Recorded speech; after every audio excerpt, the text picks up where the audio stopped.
Hello students, today is day 4 of topographic maps. Alright, so today we're going to actually be doing a lab that hopefully you guys can do at home. If you have Play-Doh, dental floss, a ruler, and that's pretty much it. Okay, and paper and pencil.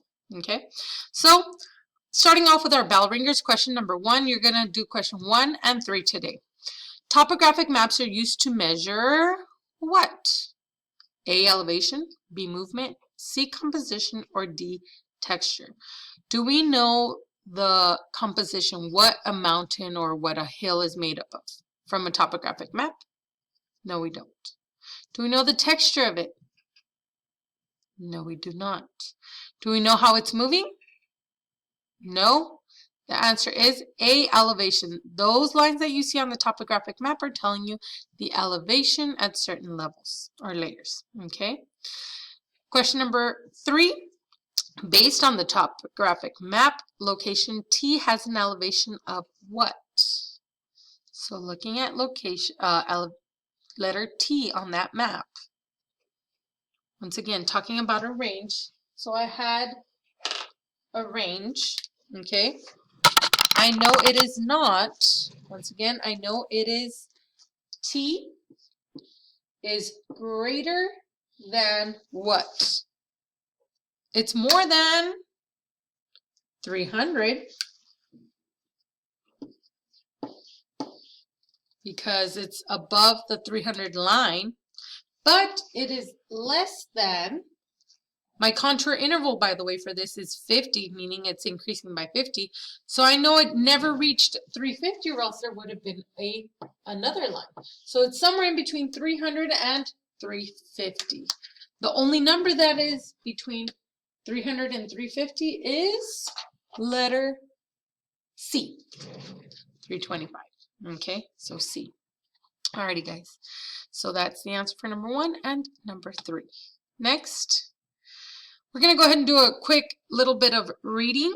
I think it's just like 2 slides and then we'll get to today's lab. Since planet Earth's crust solidified, natural events have been shaping and reshaping it. Evidence of these Earth systems changes over time and can be found in the movement of crustal plates, the weathering and erosion of landforms, and the effects of weather and ocean processes. Satellite technology provides views of Earth's features from distances high above Earth's surface and allows scientists to see large-scale land feature patterns. Since satellites pass over Earth's surface in regular orbits, they can repeatedly photograph the same surface area. They can also document changes to land features and erosional effects over time. If you guys saw that, what was it? A video that I had included, I believe, in the Nearpod or the Play Pause It, it shows you what they're talking about. Some pictures of a beach coast that has changed over 30 years, I believe. Topographic maps contain contour lines representing different elevations. Contour lines patterns reveal various land features such as hills, stream valleys, and basins. So kind of what I've been telling you, those contour lines give us a lot of information. Contour line patterns provide evidence of erosional changes that have affected the land, such as U-shaped glaciated mountain valleys, V-shaped river valleys, and hills formed from wind-blown dunes.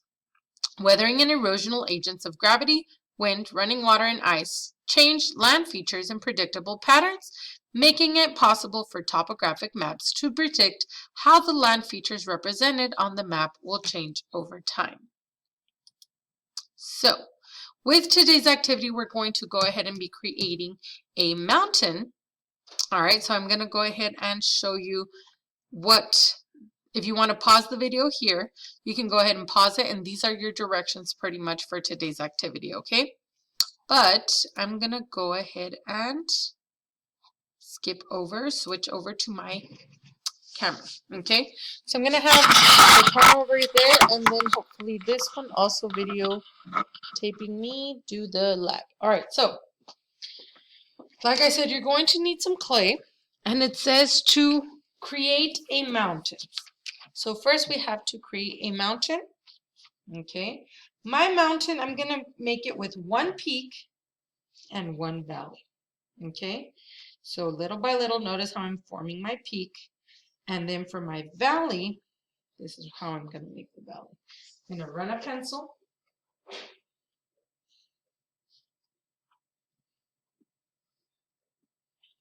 I'm going to shape my valley right there. Do you guys see it?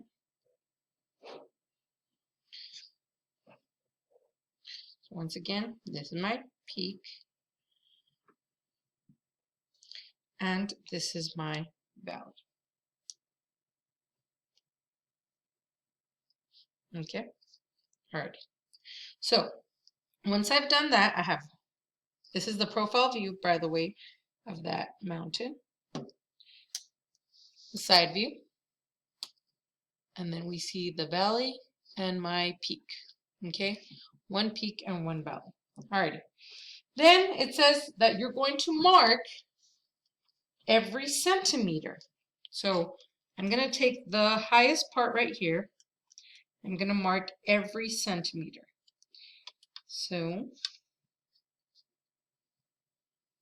approximately right here, 1, 2, 3, 4, and the 5 is at the top. So 5 is right there, okay? So once again, this is about 5 centimeters long. You can make yours as tall as you want, but I just want you to mark every centimeter. That's going to be important for a reason, okay? And if you can do it in several places, I'm going to go ahead and do so over here too. 1, 2, 3. All right, that's going to help me with something that I'm going to do right now. So you want to, the first part, draw kind of what it looks like, a side view. So my mountain kind of looks like this, and then it kind of just goes down like this. Okay, that's the side view. Now, three-dimensionally, I'm going to try to show that I also have a valley right there. Right? I'm adding that because I have a valley running through. Okay? Alrighty. So that's my side view of my little mountain with the valley. Okay? In this space below, trace the layers. We're going to start cutting this with some floss. Okay? Starting from the bottom up. Now this might involve 2 people. You might need somebody's help because it gets kind of hard to cut through. And try to do it as straight as possible. Try not to curve it up, because if you curve it up towards you, then it really doesn't work that well. Okay, so notice. This is my first layer.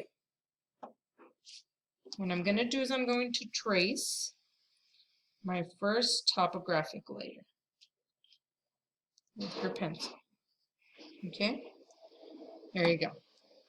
Next, you're going to get your clay. Ella, come here, Mama. Hold the top of this little mountain, please. This is what I say. You might need another. Hold it. Alrighty. Thank you, ma'am. That's my daughter that's helping me. Alrighty. This is the second layer. And I'm going to go ahead and put it there and trace as best I can, sorry.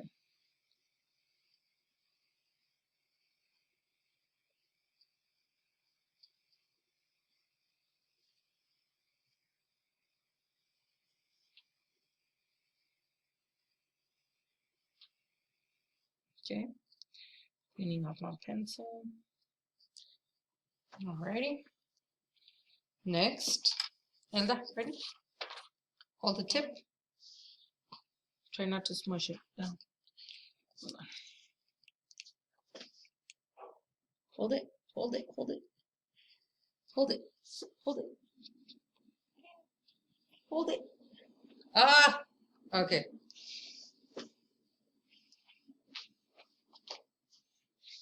Alright. My third layer. Woo! Right there. Over.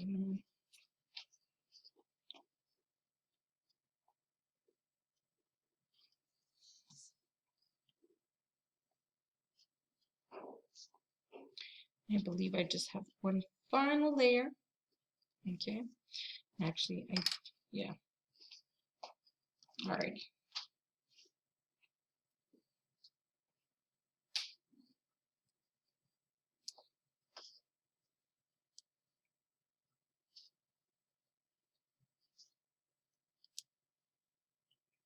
Okay. So that is my topographic map. And actually, I think I can do one more little layer at the top because there was 5 centimeters, so I should have 5 layers. And that is what it would look like. Oh, goodness. Ah. Okay. So there you go. Once again, if I look at my mountain, this was the first layer, second layer, third layer, fourth layer, and then finally the little peak. Okay, this is the topographic map for my mountain. Alrighty, so looking at it, if each little 1 centimeter represented 100 feet, then my elevation would be 100, 200, 300, 400, 500. Okay, so that's how you're going to go ahead and work that out. You can see once again that I have a valley, and you can see that I have one peak. All right, so I will be asking you guys questions because I'm about to run out of time here, but there are a couple of questions that I'm going to be asking in your assessment for today. Okay, so make sure that once you do this activity, if you can, that you go ahead, and I'm going to be asking some of these questions in a certain way in today's assessment. Okay, all right, guys, have a great day. I'm sorry, guys. Have a great day, guys. Take care. Bye-bye.